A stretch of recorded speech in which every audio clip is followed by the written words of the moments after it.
Matamgi Manipuri Wari channel asibu tabiriba khwai pumnamakpu channel asigi maikaidegi Pika Angom na taramna okpaga loinana ikokto khuramjari. Ngasi amuk puduna lakjari anauba tangkak naiba wari Tarique mayekta Napaldugi Marumda.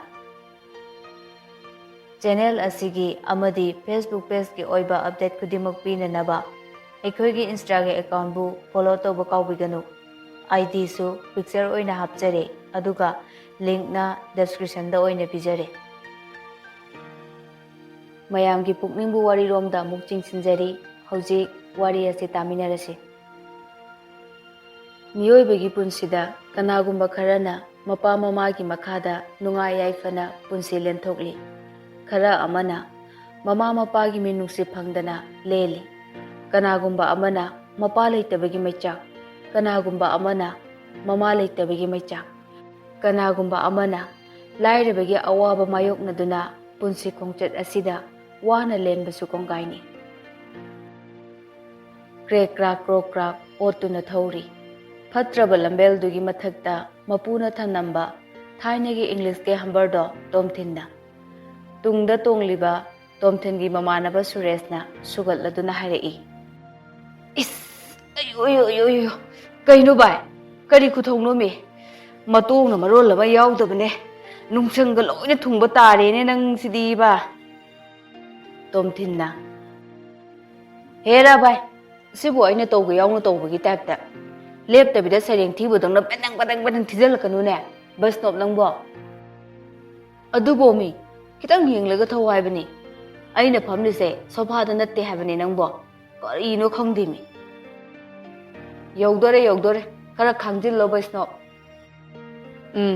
hayeng degi dine ai gemta hubira anu ko hera nangsu sasan thaksil liba mayam do tuman bi bani kaino horen amu khara yana note pa yana bana His yamna hairene ha tumbagam ta pamjadre e ado nangna nupi asuk yamna kori sibu karigino ba amatang phajana koyu yadraba oza sis nangna aingonda amu oza ga sara inine ha nangna khangoi masigi mahau sidi ba mahau oinam na laikra bazan koidaba nangna kai khangdoino hera adudi nangsu hemandro aisu koiba kaidu pamlini ne ya biraktabududa upai leitabai wani kaino ha nangsu nupi ga hairamlabra haise as amma khaktang try torubani adubu kontina adum pakhum pirakredana ses yam toromli bazani ne ado nupi dubu kanano mi as mamang lekai gi ine kabok legi machan pithobi duni kaino sakta chia Chumba kang ngoman ba nangna migi miss world thokpa yari nupi du da hairodi yada ba haibase hauna san nang dongna tawba rina du da hayo yada bra yengo adu dine nang hek hairo hero man ba lam huya sawbra kaino aina chumba ngak tangang lak pasida tomthin thorok leba cycle do kamlaga Lagliba nupi du da yenglaga lay aduga hairei. Bye. Asigi nupi sidi yam tena fajay hai. Sakadi fajana tumni bo. Haurak labra amo. Nangi nupi uyadaba namito thugara fadong. Hera bai nangsu. Hauji khara tahaudragadi hayeng chaisu payakanda sibu tawrubu yaba thabuklo. Karino khangdida. Tobi horo Gyaneswar. Nang loina palo ko hainari ngai tanja duda nupi adu makhogi manak yosilei tomthinna bai se chei cycle se nang hot horo asiharam laga tomthil cycle du thadoklam laga nupi du gi matung inaba howi somdana Suresh cycle du na tai chana le fawdabadagi tusinduna ayo haraga khangawi tomthinna Kainomta hangjauge tomthinna hangliba wahangdugi ona tainabada nupiduna pakhum pirei namanaba se cycle na lora male madi yamna kanbane masana dum hagolakanida ado nangna aikoigi itung inaraklusibu kaigino minu uraga phajade lebi horo ꯑꯩꯒꯤ ꯋꯥꯍꯪꯗꯨꯒꯤ ꯄꯥꯎꯈꯨꯝ ꯄꯤꯔꯝꯂꯗꯤ ꯉꯁꯥꯏꯅ ꯂꯩꯍꯧꯔꯗꯕꯅꯤ ꯑꯩꯁꯨ ꯃꯤ ꯃꯌꯥꯝꯅ ꯌꯦꯡꯂꯛꯂꯤꯁꯦ ꯌꯥꯝꯅ ꯏꯀꯥꯏꯔꯤꯕꯖꯥꯠꯅꯤ ꯑꯗꯨꯗ ꯅꯣꯏꯅ ꯑꯗꯨꯃꯥꯏꯅꯒ ꯑꯃꯨꯛ ꯍꯥꯏꯖꯤꯜꯂꯛꯄꯗꯨꯗꯤ ꯁꯥꯊꯤꯅ ꯏꯀꯥꯏꯍꯦ ꯑꯗꯣ ꯅꯪꯅ ꯈꯪꯅꯤꯡꯂꯤꯁꯤꯕꯨ ꯀꯩꯅꯣ ꯃꯤꯡꯒ ꯂꯩꯐꯝꯒ ꯑꯃꯨꯛꯇꯪ ꯍꯥꯏꯕꯤꯔꯝꯃꯨꯗꯅ ꯑꯗꯨ ꯈꯪꯂꯒ ꯅꯪꯗꯤ ꯀꯩꯗꯧꯗꯣꯔꯤꯕ ꯁꯨꯝ ꯈꯪꯅꯤꯡ ꯇꯧꯕꯅꯦ ꯌꯥꯝ ꯂꯥꯟꯅ ꯈꯜꯂ ꯃꯥꯜꯂꯦ ꯂꯩꯁꯅꯥ ꯀꯧꯋꯦ ꯂꯩꯐꯝꯕꯨꯗꯤ ꯁꯤꯗꯒꯤ ꯊꯣꯡꯒꯥꯜ 10ꯃꯨꯛ ꯆꯠꯂꯒ ꯂꯩꯔꯦ ꯑꯗꯨꯗꯤ ꯄꯥꯎꯈꯨꯝ ꯐꯪꯂꯕꯅꯤꯅ ꯂꯩꯍꯧꯔꯣꯀꯣ ꯍꯣꯏ ꯂꯩꯖꯍꯧꯔꯒꯦ ꯑꯁꯨꯝꯅ ꯇꯣꯝꯊꯤꯟ ꯁꯨꯔꯦꯁꯀꯤ ꯃꯅꯥꯛꯇ ꯑꯃꯨꯛ ꯍꯣꯕꯦ ꯍꯣꯕꯦ ꯆꯦꯜꯂꯛꯏ ꯑꯗꯨꯒ ꯍꯥꯏꯔꯛꯏ ꯚꯥꯏ ꯗꯥꯎꯗꯤ ꯌꯥꯏꯍꯦ ꯌꯥꯅꯤ ꯅꯪ ꯑꯁꯣꯝꯒꯤꯗꯨꯅꯅꯦ ꯅꯪ ꯉꯥꯏꯕꯗ ꯀꯩꯅꯣ ꯊꯣꯛꯑꯝꯃꯅꯤ ꯍꯥ ꯆꯨꯝꯃꯤꯅꯦ ꯑꯁ ꯑꯩꯗꯤ ꯀꯥꯎꯊꯣꯛꯎꯔꯦꯅꯦ ꯚꯥꯏ ꯅꯪꯕꯣ ꯑꯁ ꯂꯥꯛꯑꯣ ꯁꯠ ꯂꯥꯛꯑꯣ ꯊꯦꯡꯉꯦ ꯑꯁꯨꯝꯅ ꯃꯈꯣꯏ ꯑꯅꯤ ꯑꯃꯨꯛ ꯍꯝꯕꯔꯗꯣ ꯃꯈꯣꯜ ꯏꯊꯣꯛ ꯊꯣꯛꯀꯩ ꯑꯣꯠꯇꯨꯅ ꯌꯧꯔꯛꯂꯤ ꯇꯣꯝꯊꯤꯟꯅ ꯚꯥꯏ ꯑꯥꯗ ꯂꯩꯔꯦ ꯑꯩ ꯉꯥꯛꯇꯪ ꯋꯥꯔꯤ ꯁꯥꯔꯨꯒꯦ ꯅꯪ ꯁ꯭ꯋꯥꯏꯗ ꯉꯥꯛꯇꯪ ꯂꯩꯔꯝꯃꯨꯀꯣ ꯑꯧ ꯌꯥꯅꯤ ꯂꯩꯍꯧꯒꯦ ꯆꯪꯕꯤꯔꯨꯔꯣ ꯏꯕꯨꯡꯉꯣ ꯄ꯭ꯔꯤꯌꯥꯅ ꯀꯩꯅꯣꯗ ꯅꯪꯅ ꯑꯁꯨꯛ ꯌꯥꯝꯅ ꯊꯦꯡꯅꯛꯂꯤꯁꯤꯕꯣ ꯑꯩ ꯅꯪꯁꯦ ꯊꯥꯖꯔꯛꯇ꯭ꯔꯦꯀꯣ ꯃꯤꯅ ꯀꯩꯅꯣ ꯌꯥꯝ ꯍꯥꯏꯅꯩ ꯅꯪꯒꯤ ꯃꯔꯝꯗ ꯀꯅꯥꯅ ꯀꯔꯤ ꯍꯥꯏꯅꯔꯤꯕ ꯃꯊꯧꯗꯣ ꯂꯩꯇꯕꯅꯤꯅ ꯑꯩꯈꯣꯏ ꯑꯅꯤꯒꯤ ꯅꯨꯡꯁꯤꯕꯁꯤꯗ ꯀꯜꯂꯛꯇꯅ ꯆꯤꯔꯣꯜ ꯑꯃꯨꯛ ꯇꯧꯔꯤ ꯑꯣꯏꯔꯝꯅꯤ ꯅꯪꯉꯣꯟꯗ ꯏꯁ ꯀꯌꯥꯗ ꯍꯩꯅ ꯈꯨꯝꯂꯤꯅꯣ ꯌꯦꯡꯉꯣꯕ ꯃꯆꯤꯜ ꯑꯁꯦ ꯇꯣꯝꯊꯤꯟ ꯁꯥꯎꯁꯤꯟꯅꯔꯒ ꯈꯨꯝꯂꯛꯏ ꯅꯪ ꯌꯥꯝ ꯊꯥꯖꯗꯕ꯭ꯔꯥ ꯍꯥ ꯂꯥꯛꯑꯣ ꯑꯗꯨꯗꯤ ꯉꯁꯤꯃꯛ ꯆꯦꯜꯂꯁꯤ ꯂꯥꯛꯑꯣ ꯍꯩꯃ ꯀꯩꯅꯣ ꯑꯁ ꯑꯝꯇ ꯉꯥꯏꯈꯣꯃꯤ ꯊꯥꯖꯩ ꯍꯥꯏꯕ ꯁꯥꯎꯈꯤꯅꯨꯕ ꯅꯪꯕꯣ ꯑꯗꯣ ꯀꯩꯒꯤꯅꯣꯕ ꯅꯪꯅ ꯑꯁꯨꯛ ꯊꯦꯡꯅꯛꯂꯤꯁꯦ ꯈꯔ ꯉꯟꯅ ꯂꯥꯛꯑꯣ ꯍꯥꯏꯔꯒ ꯑꯗꯨꯃꯥꯏꯅ ꯒ꯭ꯌꯥꯟ ꯇꯥꯅ ꯐꯖꯅ ꯍꯥꯏꯕ ꯌꯥꯗ꯭ꯔꯣ ꯉꯁꯥꯏꯅ ꯂꯥꯛꯄꯒ ꯍꯦꯛꯇ ꯀꯣꯛꯊꯛꯇꯒꯤ ꯂꯥꯛꯊꯔꯛꯇ꯭ꯔꯁꯨ ꯅꯪ ꯎꯅꯕ ꯂꯥꯛꯄꯗ ꯂꯝꯕꯤꯗ ꯁꯥꯏꯀꯜ ꯑꯃꯨꯛ ꯇꯨꯁꯟꯗꯅ ꯁꯦ ꯌꯨꯝ ꯍꯜꯂꯒꯅꯦ ꯗ꯭ꯔꯦꯁꯁꯦ ꯌꯦꯡꯉꯨ ꯇꯨ ꯗ꯭ꯔꯦꯁꯁꯦ ꯑꯃꯨꯛ ꯆꯦꯟꯖ ꯇꯧꯔꯒ ꯂꯥꯛꯏꯅꯤ ꯅꯪ ꯎꯅꯤꯡꯃꯟꯕꯒꯤ ꯍꯥ ꯗꯥ ꯁꯣꯛꯄ꯭ꯔꯣ ꯀꯥꯏꯗ ꯁꯣꯛꯀꯦ ꯇꯣꯝꯊꯤꯟꯒꯤ ꯃꯁꯥꯗ ꯇꯥꯞ ꯄꯥꯏꯗꯨꯅ ꯌꯦꯡꯉꯤ ꯇꯣꯝꯊꯤꯟꯅ ꯍꯩꯅꯗꯅ ꯍꯥꯏꯔꯛꯏ ꯀꯩꯅꯣꯅꯦ ꯃꯤ ꯎꯅꯤꯅꯦ ꯅꯪꯕꯣ ꯇꯥꯞꯀ ꯄꯥꯏꯔꯛꯀꯅꯨꯅꯦ ꯏꯁ ꯄꯥꯏꯕ ꯌꯥꯗꯕꯤꯒ ꯇꯧꯋꯤꯅꯦ ꯇꯨꯁꯜꯂꯦ ꯍꯥꯏꯕꯗꯨꯗꯅꯦ ꯁꯣꯛꯄ꯭ꯔꯥꯅ ꯌꯦꯡꯕꯤꯕꯩ ꯋꯥꯅꯤ ꯄꯥꯏꯕꯤꯔꯣꯏꯅ ꯑꯁꯤ ꯍꯥꯏꯔꯒ ꯄ꯭ꯔꯤꯌꯥ ꯄꯩꯊꯣꯛꯇꯨꯅ ꯂꯩꯈ꯭ꯔꯦ ꯇꯣꯝꯊꯤꯟꯅ ꯑꯃꯨꯛ ꯑꯗꯨꯒꯤ ꯅꯠꯇꯦꯃꯤ ꯅꯪꯕꯣ ꯃꯤꯅ ꯎꯔꯒ ꯐꯖꯗꯦꯅ ꯇꯧꯕꯅꯦꯃꯤ ꯅꯪꯅ ꯃꯔꯣꯜ ꯑꯃ ꯁꯥꯎꯒꯟꯕꯁꯤꯅꯥꯕ ꯏꯅꯨꯡ ꯍꯦꯛ ꯅꯨꯡꯁꯤꯈꯩꯕ ꯌꯥꯔꯦ ꯆꯣ ꯁꯤꯗꯩꯗꯤ ꯀꯔꯝ ꯀꯥꯟꯗꯅꯣ ꯅꯪꯅ ꯑꯃꯨꯛ ꯂꯥꯛꯇꯣꯏꯁꯦ ꯑꯩ ꯑꯗꯨꯝ ꯄꯥꯎ ꯍꯥꯏꯔꯛꯀꯦꯕ ꯀꯣ ꯑꯗꯣ ꯉꯁꯤꯒꯤꯗꯤ ꯊꯦꯡꯈ꯭ꯔꯦ ꯑꯩ ꯆꯠꯂꯒꯦꯕ ꯀꯣ ꯆꯠꯂꯣ ꯑꯁꯨꯝꯅ ꯇꯣꯝꯊꯤꯟ ꯁꯨꯔꯦꯁꯀꯤ ꯃꯅꯥꯛꯇ ꯑꯃꯨꯛ ꯂꯥꯛꯏ ꯁꯨꯔꯦꯁꯅ ꯀꯩꯅꯣ ꯍꯛꯆꯥꯡꯒ ꯇꯥꯞ ꯄꯥꯏꯅꯔꯤꯗꯨꯅ ꯅꯣꯏꯅ ꯁꯤꯅꯤꯅꯦ ꯅꯨꯡꯁꯤꯅꯕ ꯍꯥꯏꯁꯦ ꯅꯪꯅ ꯉꯝꯖꯄꯣꯟꯇꯦꯗ ꯍꯣꯏ ꯑꯉꯝꯕ ꯑꯗꯣ ꯍꯟꯗꯛꯅ ꯑꯃꯨꯛ ꯀꯔꯝꯕꯒꯤꯗꯅꯣ ꯍꯟꯗꯛꯇꯤ ꯁꯨꯁꯃꯥ ꯍꯣꯏꯗ ꯀꯥꯞꯊꯗꯣꯏꯅꯦ ꯃꯥꯗꯤ ꯌꯥꯆꯪꯉ ꯐꯥꯎꯕ ꯋꯥꯔꯤ ꯁꯥꯕ ꯑꯗꯨꯝ ꯌꯥꯕꯅꯦ ꯑꯇꯩꯗꯤ ꯌꯥꯔꯛꯑꯔꯣꯏ ꯍꯧꯖꯤꯛ ꯊꯦꯡꯖꯤꯜꯂꯛꯑꯕꯅꯤꯅ ꯑꯁ ꯑꯩ ꯅꯪꯁꯦ ꯌꯥꯝ ꯇꯟꯁꯤꯜꯂꯛꯀꯗꯧꯔꯦꯗ ꯇꯣꯝꯊꯤꯟ ꯊꯧꯔꯛꯂꯤꯕ ꯁꯥꯏꯀꯜꯗꯣ ꯆꯞ ꯂꯦꯞꯂꯒ ꯀꯩꯕ ꯍꯧꯖꯤꯛꯀꯤꯗꯣ ꯍꯥ ꯅꯪꯁꯦ ꯌꯥꯝꯅ ꯒ꯭ꯌꯥꯅꯦꯁꯣꯔꯕ ꯍꯥ ꯌꯥꯔꯦ ꯆꯠꯂꯣ ꯂꯩꯍꯧꯔꯣ ꯆꯣ ꯍꯦꯔꯥ ꯅꯪꯁꯨ ꯍꯥꯏꯃꯟꯗ꯭ꯔꯣ ꯑꯗꯨꯗꯤ ꯌꯥꯔꯦ ꯆꯠꯂꯣ ꯊꯦꯡꯉꯅꯤ ꯁꯠ ꯊꯧꯔꯣ ꯃꯇꯨꯡꯗꯗꯤꯅꯦ ꯕꯤꯠ ꯇꯦꯛꯄ ꯋꯥ ꯍꯥꯏꯔꯛꯀꯅꯨꯀꯣ ꯑꯩꯅ ꯀꯣꯏꯔꯤꯁꯦ ꯅꯪꯒꯤꯁꯨ ꯁꯔꯨꯛ ꯌꯥꯎꯔꯤꯅꯤ ꯑꯩꯅ ꯀꯣꯛ ꯑꯃ ꯄꯤꯊꯣꯛꯑꯒ ꯂꯣꯏꯔꯦ ꯑꯣ ꯌꯥꯖꯔꯦ ꯅꯅꯥꯏ ꯅꯨꯄꯤꯒ ꯑꯝꯇ ꯄꯥꯝꯖꯗ꯭ꯔꯦ ꯑꯣꯖꯥꯒꯤ ꯑꯗꯨꯝ ꯍꯣꯠꯅꯕꯤꯔꯣ ꯑꯁꯨꯝꯅ ꯃꯈꯣꯏ ꯑꯅꯤ ꯍꯝꯕꯔ ꯇꯣꯡꯗꯨꯅ ꯀꯣꯏꯕ ꯌꯥꯕ ꯀꯣꯏꯔꯨꯔꯒ ꯃꯌꯨꯝꯗ ꯍꯜꯂꯛꯈꯤ ꯇꯣꯝꯊꯤꯟꯒꯤ ꯃꯃꯥ ꯃꯦꯝꯆꯧꯕꯤꯅ ꯏꯕꯨꯡꯉꯣ ꯅꯪ ꯍꯟꯖꯜꯂꯛꯂꯦꯗꯅ ꯇꯣꯝꯊꯤꯟꯅ ꯏꯃꯥ ꯑꯩꯕꯨ ꯌꯨꯝꯁꯤꯗ ꯍꯜꯂꯛꯇꯅ ꯀꯥꯏꯗ ꯍꯟꯖꯜꯂꯨꯗꯣꯏꯅꯣ ꯀꯔꯤꯅꯣ ꯈꯪꯗꯦꯃꯤ ꯉꯥꯎꯕ꯭ꯔꯥ ꯀꯩꯅꯣ ꯏꯕꯨꯡꯉꯣ ꯅꯪꯕꯨ ꯒ꯭ꯌꯥꯟ ꯈꯔ ꯇꯥꯔꯣ ꯀꯩꯗꯧꯔꯒꯦ ꯅꯪꯕꯣ ꯁꯤꯗꯒꯤ ꯍꯦꯟꯅ ꯀꯔꯤ ꯒ꯭ꯌꯥꯟꯅꯣ ꯑꯩꯅ ꯇꯥꯗꯣꯏꯁꯦ ꯏꯃꯥ ꯅꯆꯥꯁꯦ ꯃꯇꯝꯁꯤꯒꯤ ꯅꯤꯁꯥ ꯄꯁꯥ ꯑꯃꯠꯇ ꯆꯥꯕꯁꯨ ꯅꯠꯇꯦꯕ ꯑꯃꯗꯨꯗꯕꯨ ꯌꯥꯗꯕꯒꯤ ꯍꯩꯅꯖꯜꯂꯨꯕꯒꯤ ꯁꯨꯝ ꯃꯌꯥꯝꯒꯤ ꯁꯦꯕꯥ ꯑꯣꯏꯅ ꯇꯧꯕꯩ ꯋꯥꯅꯤ ꯑꯣꯟꯊꯣꯛꯄꯅꯤꯗꯀꯣ ꯅꯪꯕꯨ ꯀꯃꯥꯏꯅ ꯉꯥꯡꯅꯗꯣꯏꯅꯣ ꯈꯪꯗ꯭ꯔꯦꯗ ꯑꯩ ꯏꯃꯥ ꯉꯥꯡꯅꯔꯤꯕ ꯁꯨꯃꯥꯏꯅ ꯑꯗꯨꯝ ꯉꯥꯡꯅꯁꯦ ꯑꯇꯣꯞꯄ ꯃꯑꯣꯡ ꯑꯃ ꯐꯥꯎꯕ ꯍꯣꯡꯗꯣꯛꯂꯣꯏꯁꯦ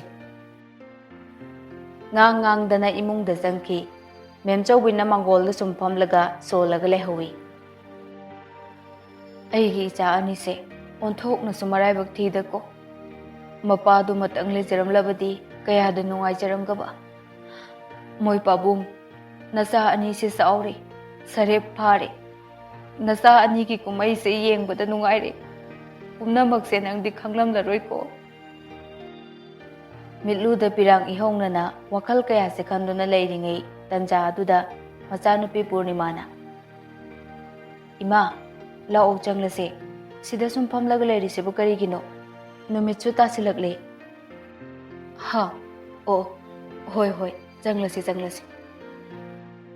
ꯑꯁꯤ ꯍꯥꯏꯔꯒ ꯃꯄꯤꯗꯨ ꯇꯩꯊꯣꯛꯏ ꯄꯨꯔꯅꯤꯃꯥꯅ ꯏꯃꯥ ꯀꯩꯒꯤꯅꯣ ꯀꯞꯂꯤꯗꯣ ꯍꯥ ꯀꯩꯁꯨ ꯇꯧꯗꯦꯗ ꯑꯗꯨꯒ ꯀꯔꯤꯒꯤ ꯀꯞꯂꯤꯕ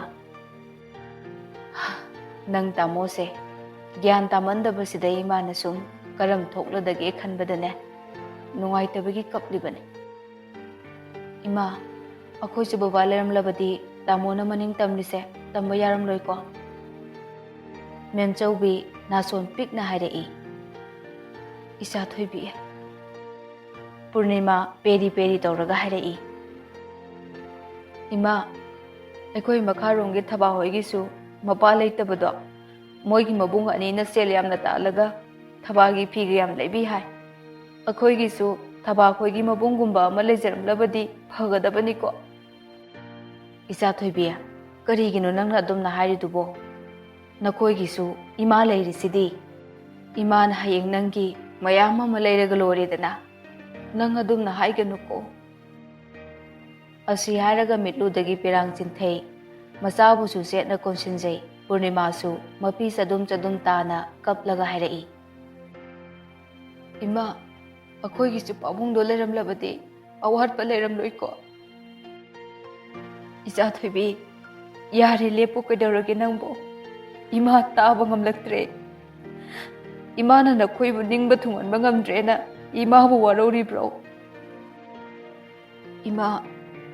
ꯏꯃꯥꯅ ꯑꯁꯨꯛ ꯋꯥꯅ ꯍꯣꯠꯅꯕꯤꯗꯨꯅ ꯅꯆꯥ ꯑꯩꯈꯣꯏꯕꯨ ꯀꯗꯥꯏꯗ ꯁꯣꯏꯈꯤꯗꯒꯦ ꯈꯟꯗꯨꯅ ꯁꯦꯟꯅꯕꯤꯔꯤꯕ ꯏꯃꯥꯕꯨ ꯑꯩꯈꯣꯏꯅ ꯀꯔꯤꯒꯤ ꯋꯥꯔꯧꯗꯣꯏꯅꯣ ꯏꯃꯥꯗꯤ ꯑꯩꯈꯣꯏꯒꯤ ꯄꯨꯝꯅꯃꯛꯅꯦ ꯏꯃꯥꯅ ꯑꯩꯈꯣꯏꯒꯤꯗꯃꯛ ꯂꯦꯞꯄꯤꯗꯨꯅ ꯑꯩꯈꯣꯏꯗ ꯃꯤꯅꯨꯡꯁꯤ ꯄꯤꯕꯤꯕꯗꯨꯅꯦ ꯅꯆꯥꯅ ꯄꯥꯝꯂꯤꯁꯦ ꯑꯇꯩ ꯑꯍꯦꯟꯕ ꯀꯔꯤꯁꯨ ꯄꯥꯝꯗꯤꯌꯦ ꯏꯃꯥ ꯑꯁꯨꯝꯅ ꯃꯃꯥ ꯃꯆꯥ ꯑꯅꯤ ꯇꯦꯡꯊꯥꯅ ꯑꯣꯏꯅꯔꯤ ꯀꯌꯥꯗ ꯅꯨꯡꯁꯤꯔꯕ ꯃꯃꯥ ꯃꯆꯥꯒꯤ ꯃꯇꯧꯅꯣ ꯑꯗꯨꯒ ꯑꯃꯔꯣꯝꯗꯅ ꯃꯕꯨꯡꯅ ꯏꯃꯨꯡꯒꯤ ꯋꯥꯈꯜ ꯑꯃꯠꯇꯁꯨ ꯈꯟꯗꯅ ꯈꯔ ꯆꯥ ꯈꯔ ꯊꯛ ꯁ꯭ꯀꯨꯜ ꯈꯔ ꯆꯠ ꯇꯧꯗꯨꯅ ꯄꯨꯟꯁꯤ ꯂꯦꯟꯊꯣꯛꯂꯤ ꯑꯗꯨꯒ ꯄꯤꯛꯂꯤꯕ ꯃꯆꯜꯅ ꯏꯃꯨꯡꯒꯤ ꯑꯋꯥꯕꯗ ꯁꯔꯨꯛ ꯌꯥꯖꯔꯤ ꯅꯨꯃꯤꯗꯥꯡꯒꯤ ꯃꯇꯝꯅꯤ ꯇꯣꯝꯊꯤꯟ ꯃꯥꯒꯤ ꯀꯥꯗ ꯇꯦꯕꯜ ꯃꯃꯥꯡꯗ ꯊꯥꯔꯤꯕ ꯆꯤꯌꯔꯗꯨꯗ ꯐꯝꯗꯨꯅ ꯂꯥꯏꯔꯤꯛ ꯄꯥꯕꯒꯤ ꯃꯍꯨꯠꯇ ꯀꯔꯤ ꯀꯔꯤꯅꯣ ꯄꯪꯌꯦꯛꯇ ꯌꯦꯛꯇꯨꯅ ꯆꯥꯛ ꯉꯥꯏꯔꯤ ꯄꯨꯔꯅꯤꯃꯥꯅ ꯇꯥꯃꯣ ꯀꯩꯅꯣ ꯂꯥꯏꯔꯤꯛ ꯄꯥꯒꯤꯗ ꯍꯥꯏꯗ꯭ꯔꯒ ꯅꯪꯅ ꯇꯧꯔꯤꯗꯨꯕꯣ ꯍꯦ ꯑꯉꯥꯡ ꯂꯥꯏꯔꯤꯛꯄꯨ ꯁꯨꯝ ꯄꯥꯔꯒ ꯂꯩꯒꯗ꯭ꯔꯣ ꯑꯦꯛꯖꯥꯝ ꯃꯌꯥꯗ ꯈꯔ ꯄꯥꯔꯒ ꯂꯣꯏꯔꯦ ꯑꯉꯥꯡ ꯅꯪꯅ ꯀꯔꯤ ꯈꯪꯗꯅ ꯇꯥꯃꯣ ꯅꯪꯁꯦ ꯀ꯭ꯂꯥꯁ 9 ꯀꯥꯔꯕꯅꯦ ꯃꯊꯪ ꯆꯍꯤꯗꯤ ꯄꯨꯟꯁꯤꯒꯤ ꯇꯥꯡꯀꯛ ꯑꯃ ꯃꯥꯌꯣꯛꯅꯒꯗꯧꯔꯤꯕꯅꯤ ꯒ꯭ꯌꯥꯟ ꯈꯔ ꯇꯥꯔꯣ ꯇꯥꯃꯣ ꯅꯪꯕꯣ ꯏꯆꯜ ꯇꯣꯝꯕꯤ ꯏꯃꯥꯁꯨ ꯅꯪꯁꯨ ꯒ꯭ꯌꯥꯟ ꯇꯥꯔꯣꯗ ꯍꯥꯏ ꯑꯩꯕꯨ ꯒ꯭ꯌꯥꯟ ꯏꯇꯥ ꯇꯥꯗꯕꯗꯧꯅ ꯇꯥꯃꯣꯕꯨ ꯒ꯭ꯌꯥꯟ ꯇꯥꯗꯦ ꯍꯥꯏꯕ ꯅꯠꯇꯤꯌꯦ ꯑꯗꯣ ꯑꯃꯨꯛꯀ ꯍꯦꯟꯅ ꯇꯥꯔꯣ ꯍꯥꯏꯕ ꯍꯣꯏ ꯇꯥꯔꯗꯧꯅꯤ ꯈꯔ ꯂꯩꯔꯒ ꯇꯥꯔꯒꯦ ꯑꯩꯈꯣꯏ ꯏꯃꯥꯁꯦ ꯇꯥꯃꯣ ꯅꯪꯒꯤ ꯈꯟꯕꯗ ꯌꯥꯝꯅ ꯋꯥꯔꯕꯅꯦ ꯑꯗꯨꯝ ꯀꯞꯄꯒ ꯂꯩꯕꯅꯦ ꯕꯕꯥ ꯂꯩꯔꯝꯂꯗꯤ ꯁꯨꯃꯥꯏꯅ ꯋꯥꯔꯝꯂꯣꯏ ꯈꯜꯂꯒꯅꯦ ꯑꯗꯨꯝ ꯀꯞꯄꯅꯦ ꯃꯆꯜꯒꯤ ꯋꯥꯗꯣ ꯇꯥꯕꯗ ꯇꯣꯝꯊꯤꯟ ꯅꯨꯡꯉꯥꯏꯇꯅ ꯍꯥ ꯑꯩꯈꯣꯏ ꯃꯥꯕꯨ ꯀꯞꯄꯦꯕ ꯑꯗꯨꯅ ꯇꯥꯃꯣ ꯒ꯭ꯌꯥꯟ ꯇꯥꯖꯧ ꯍꯥꯏꯔꯤꯁꯤꯅꯤ ꯑꯁꯤ ꯍꯥꯏꯔꯒ ꯄꯨꯔꯅꯤꯃꯥ ꯃꯕꯨꯡꯒꯤ ꯀꯥꯗꯒꯤ ꯊꯣꯛꯂꯛꯈꯤ ꯃꯊꯪꯒꯤ ꯅꯨꯃꯤꯠꯅꯤ ꯁꯨꯔꯦꯁ ꯇꯣꯝꯊꯤꯟꯕꯨ ꯀꯧꯗꯨꯅ ꯆꯪꯂꯛꯏ ꯁꯨꯔꯦꯁꯅ ꯚꯥꯏ Tare, lore. Tholage ngak ngairamo. Tomthin hobe loisilaga English number duda chen boy chapoi inthoklaga. Lao kakalo chatlase. Asumna Suresh amadi Tomthin school da lai. Khara thawrapa matungda maninglomdagi karigumba posak amana pop laungna yaisilakpadagi cycle do tusilli. Ayo haiduna hawalakpada nupi amana. Namitu udro. Mi gari laklise matayde thousand ni khangdro. Ha, noibu kari yenglaga thauke. Nupi aduna hairiba mayamdo Tomthin de tadaba makai. Nupi adugi maithungda mifam hongdana yengduna lay. Thamoi masu nupi adugi sakpamduda amukta tawkidriba mawongda mathum marang horakhi. Ngasai makai tusinbadagi lengba ngamdaba makai leramba Suresh ngamboy ngamdaboy makwang paiduna hagotlaga hairai. Kaino noina maningdagi yenglaaga akhoi da mit udra kaisibo ngawbra kaino koknine ilei hele khaladana.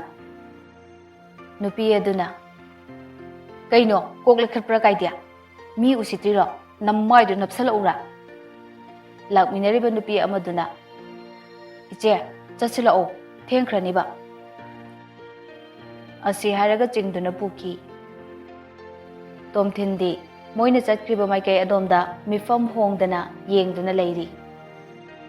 Suresh mapidu kanthok duna ngangi. As ngawbra phaibra khangdene nupi ni kaina saptra mata siga masak ne ipai phajagai kondana marol ama hautriba pelihe. Ngang dana yengthorakpada Tomthin gi mawongdo ure. Kaino mana tawrisina amo kaidana mana yenglaga mondrang mu sanaresina. Suresh sangsinduna Tomthin gi lukhamda thai. Tomthin khangprek khangi. Tomthin na kaino ngawrobro bai. Ngawni nang nupi de tawge da ngamba amana ngasi murti gumna lehobsidine pende saita pende. As bai matang matamna nemi yada tawri nemi nangbo. Oh haujikido amu pamlaklira. Bai haujikido di pambada natte nungsiba amusu yaroklingine tawrise. Nungsirakani nang kaideno karino khangdaba nupido yam nungsirakini. Wathi warep chasilao school thengkrani. Asi hainaraga makoi ani school maikai tamlakhi. Ngaki matungda school yoraduna seta cycle do khamlaba matungda laithorakpada principal karomdagi tholakliba mido ubada Tomthinna. Bye. Oh bye. Suresh na kaino he kari amuk chakla age namkau mukauriduna. As leire bai leire tu. Karino leiribo. Bai ngasagi akhoi anida garina thomjalambi anido asida leireba asida. Ha kadai kaidunu. As tu a principal ki room mapada leirise udro. Mani ne moidi sida ka dawriba jano nate akhoi principal gi machaga ora jalo. Oiningba mo oirasano masi madiba aigi oida yadre. Masibu koiba phanglaba as hauji koiriba Priya, Susma, Ranjana, Rebecca, Resmi sana thoi kari kara loina cancel tawradabane. Tawni nang adagi diba nupi meyangi khuppak amamamduna ne rasi lebana maido rasi ga loina mangduni na. As asibu phangni hairadi rasi ga loina mangkhrasu yare. Ai ngawre magi sumat yai pubi maithong sida ai ngawre. Tanjaduda bell khinglaktuna mahiroi pumnamak magi kada changnakre makoi anisu class ta changlai. Tomthin di magi thamoibu matum marang hawanba saktamno yeng duna lakpana class yoksilakle. Tomthin na bai hojikito hayengsu laktu jaro. Kaira nangna adu mo aingonda hangledubo aibu moiga lakminabagi type thongna phaba nang adum chatlaga hangodana. Ngasi di thongna ga yam hallida nupa se. As asengbane bai ai ngasi di pura sonthakre magi maphamda aduga thamoisna ihulama adum tawraga leire. Masibu nungsiba haibadurane. Kayno mana mo emotional sin ga mo toroklisna. Tanja sidaba. Tanja duda oja changrei. Ka duda leiriba mahiroi pulap lekhatuna chap manaba khonjel da hairei. Good morning, sir. Okay, sit down. Adudi ngarangi para makhado torosiko. Ngarang aikhoina takribadu poison technico. Adudi makha satharasi. Yengo lairikta. Asumna oja lairik takpa horami. Nupirom side asomda nupi kara nason pikna wari sanarami. Thaja. Bai, aina tomtin hop charak lise phanadi kuire mai masakse aidi yengmude yamna ngawebu. Puspana amu. Adubudi loina ngawnaribani kaino nangda nate. Mai masaksida ngawroidaba keloidaba kanabu leramdoino. Adubu madi nupi koidaba mali. School sida kanamta koideba. Abena amu. Noi loina hop charak lehoro aina ike yengo. Asi haiduna che machet amada kari no kara iraga tasinduna tomthinda pop launa thomai. Abegi mataududa puspaga thajagadi ingakngakna abeda yengduna lei. Tomthinna thomlakliba che du khunduna pairaga yengthorakpada abena hangdoklaga pau haiduna makutna sign torai. Tomthinsu hangdoktuna pai. Tomthin, aidi nagi nasaktu urubadagi pungaw ngawre. Nangse chocolate ka oramladi nahana chathokrani. Ado akhoi ni koinarase yaro ko. Nang yada yaroi ko. Si duda iramliba marol do paraga tomthin nokhi tawduna lei. Suresh na nason pikna. Kaino nangna mu mondrang toroga leiriduna. Tomthin na sajetu Suresh ta piduna pahalli. Suresh su paraga ses yadiko phajaba macha kaise jahat nida. Tomthin na bye che machet ama selo ayung tongke. Asomna tomthin wahi khara amu iduna abeda thomlai. Abena amu che do hangdoktuna makoi ahum changdana pai. Abe haiba machet naina noibia nangbu nusi thamoiga panbro aidi yamna thajadeda nangdine asawromda tawroga lerangadaba malure ado nangse kitang resto chatkre mina pung amu hankreba ngarangumba hairaklagadi waiting phawbada thamba yabani adubu upai leitene iramliba wahiduda thajaga puspagadi oja takhine haiduna machin menduna pongnoktono i Abena Hoida aisune noi sunu men kre kai degino asi haiduna ma sunu i asumna matang class tawduna suti thare numidangi matamni tomthin magi kada ngasai nupidigi wakalda mondrang kaya sagatuna lei phaje hainingai lettana phaje magi maithongdo phajabata natana mibu sumhatpa ngamba magun amasu yauri mangonda madugi magundunane aibu koilei leiduna wakal sina magi manakta puriba kari lamgi nujabu origaba kanagi macha masubu origaba onthoknasu wahandawrida aibu mana he ishor aibu maga amuktangdi thengnahanbiyuba nanai aigi ikhau langbase amuktangdi ko anbiyuba Tanjaduda machanupi changlaktuna Tamo chak charu lao saringai sida Tomthinna Hoi laage Asumna mathangi numitta Tomthin nganna luisinduna Suresh hawbala ami Tomthinna Bye loidribo lao ni thengine Suresh na amu kaino ne harisibo Nangkai matamdo hendrida aigi pungsi soidabane as ngangdana mu leiranu la omi mi nanthokiniba amu thenga horoi habane sis kai adanu yengune mongona nungti gi laani kaina harame mongneba mana tawrisi asumna makoi ani school tabna lai sumla kone school europe le adubu ngasidi mahakna khanjareba mi do thengnadre Bell taraduna satra satri pumnamak magi class changnakhre. Tomthinga Sureshkasu class changduna phamkhre. Asumna oja changlaktuna lairik takpa hawi adubu Tomthindi hanagi mataudu natre isuk sukthari magi mataududa Suresu nungaijade. Ngahaki matungda khonjel amana class ki thongjildagi leptuna hairakpa tai. May I come in, sir? Class aduda leiriba maheroi kudimak khonjel aduda yengi adubu Tomthindi ngasai lairik mathakta ngathaduna hikkiba adudagi hendri Suresh de ure laklibado. Ojana. Yes, come in. Kaigino aduk thengna laklidya. Nangdi hana su ude newcomer male. Mane sir. Oh, kaigino nangna asuk thengna admission tawridya. Natraga hana tawraga school karaktibra.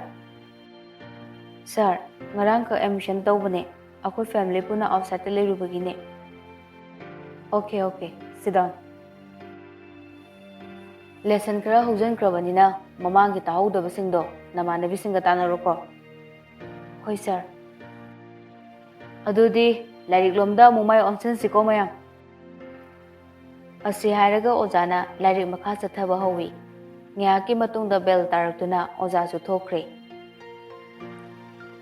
Somdana tomthindi ngangnakhriba tongnakribasingdo tadaba makai adumak ngasagi phibamduda lengdana leidi. Oja thokibaga Sureshna Tomthingi nakongda nason pikna paudam lakhi. Bye, ngarangido lakli. Tomthingna amu. As, kaino bye. Mina mood off ngai sida nangna pepa yam nangangliduna. Hey lamhui, pepa ngangba natine. Ngarang nangi thamoido mathak maka olan kibinu jado la e habibani ne. Tomthin iping na hagolaga. Ha, kadainu laibo. Asi hairaga mapalomda koyeng yengi Sureshna makhazai anido pairaga. Oi, adomda nate, somda ni leirise. Asi hairaga nupirom saita yengali Tomthin nupido urubadagi mamit mana ilaw lokthokei munna yenglaga lei.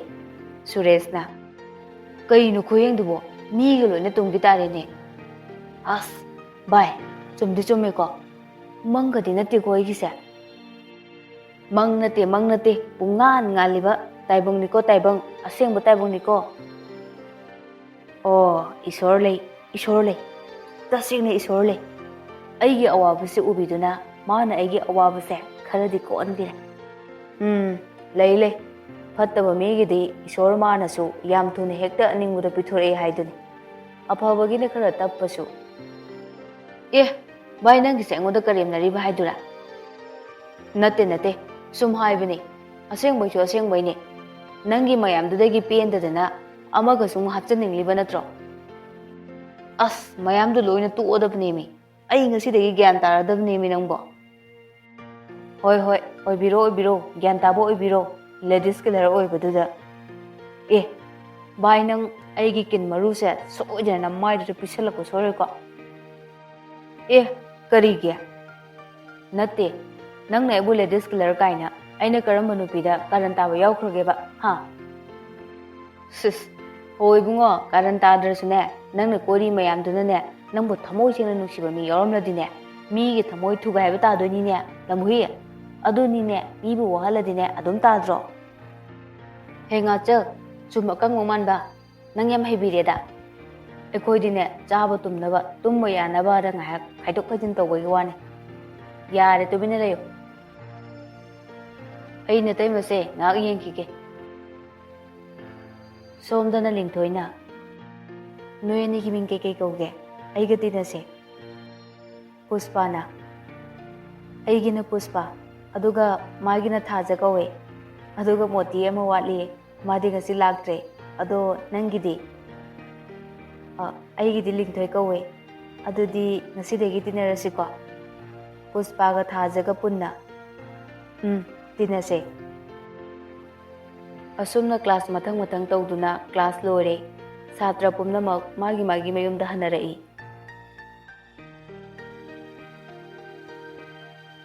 ngasiga oinadi matang asida wari asibu loisanjari makha taba saru hayang punna taminarase.